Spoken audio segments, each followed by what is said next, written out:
Légumes et fruits, comment faire des conserves? La fin de l'été et le début de l'automne constituent la période idéale pour mettre en bocaux les légumes et les fruits d'été. Il est intéressant de faire des conserves maison à base de fruits et légumes crus, blanchis ou cuisinés pour profiter de leur saveur tout au long de l'hiver.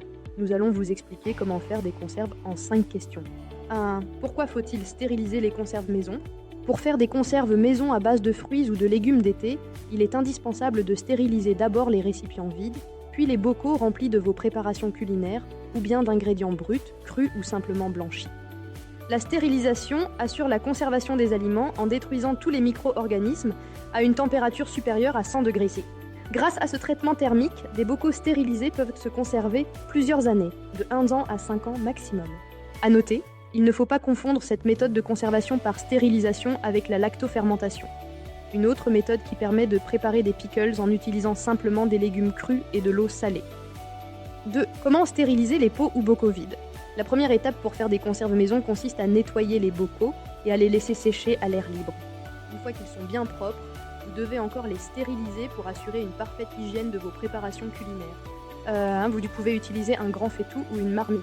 Plongez les pots dans de l'eau froide et portez progressivement à ébullition pour éviter un choc thermique. Laissez bouillir une dizaine de minutes, puis laissez les récipients refroidir dans l'eau jusqu'au moment de les remplir. Une autre méthode de stérilisation des pots consiste à utiliser le four. Disposez les bocaux et leurs couvercles sans le joint en caoutchouc sur la plaque du four. Réglez le four à 150 degrés pendant 20 minutes et enfournez la plaque sans attendre le préchauffage pour que la température monte progressivement. Laissez les pots dans le four jusqu'au moment de les remplir. 3. Comment préparer les aliments à conserver en bocaux? Pour faire des conserves maison, il est indispensable d'utiliser des ingrédients très frais et de bonne qualité, comme des fruits et légumes fraîchement cueillis dans votre potager ou récemment achetés chez un producteur local. La qualité des conserves dépend de la fraîcheur des matières premières utilisées. En outre, il ne faut jamais mettre en bocal des ingrédients qui ont été précédemment congelés ou surgelés. Commencez par laver et sécher soigneusement les légumes. Préparez-les comme si vous vouliez les cuisiner, en écossant les petits pois et en équeutant les haricots verts par exemple. La plupart des légumes comme les haricots verts, les poivrons et les petits pois ont besoin d'être blanchis pendant 5 minutes à l'eau bouillante avant d'être mis en bocaux. Seules les tomates peuvent être mises en pot cru après avoir été pelées et épépinées. Cette exception s'explique sans doute par le fait que les tomates sont en réalité des fruits et non des légumes. Vous pouvez aussi mettre en conserve des légumes cuisinés en ratatouille ou en jardinière comme des petits pois à la française par exemple. 4. Comment stériliser les bocaux remplis? Pour faire des conserves maison, vous devez remplir les bocaux avec les aliments encore chauds, si possible, jusqu'à 2 cm du rebord. Lors du remplissage, veillez à bien tasser la préparation culinaire pour chasser un maximum d'air à l'intérieur du pot. Mais laissez toujours un espace vide sur le dessus du pot. Pour la stérilisation des bocaux remplis, vous n'avez pas forcément besoin d'un stérilisateur. Vous pouvez utiliser les mêmes méthodes que pour les pots vides. Vous pouvez tout d'abord placer les bocaux dans une grande marmite et les recouvrir d'eau froide, de telle sorte que l'eau dépasse de 2,5 cm au-dessus des bocaux.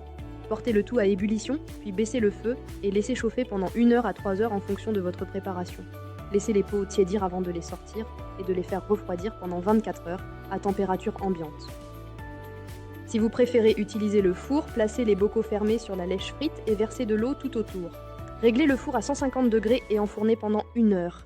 Laissez refroidir vos conserves dans le four porte fermée pendant au moins 40 minutes. 5.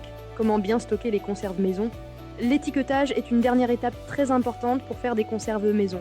Munissez-vous d'étiquettes adhésives ou d'un marqueur spécial vert pour indiquer le nom de la recette et la date de préparation. Pour finir, stockez vos bocaux faits maison dans un endroit sec et frais, à l'abri de la lumière. Vous pouvez les ranger dans un placard, dans un garde-manger ou dans votre cave. Ces conserves stérilisées comme les faisaient autrefois nos grands-mères permettent de profiter toute l'année des fruits et légumes gorgés de soleil de l'été.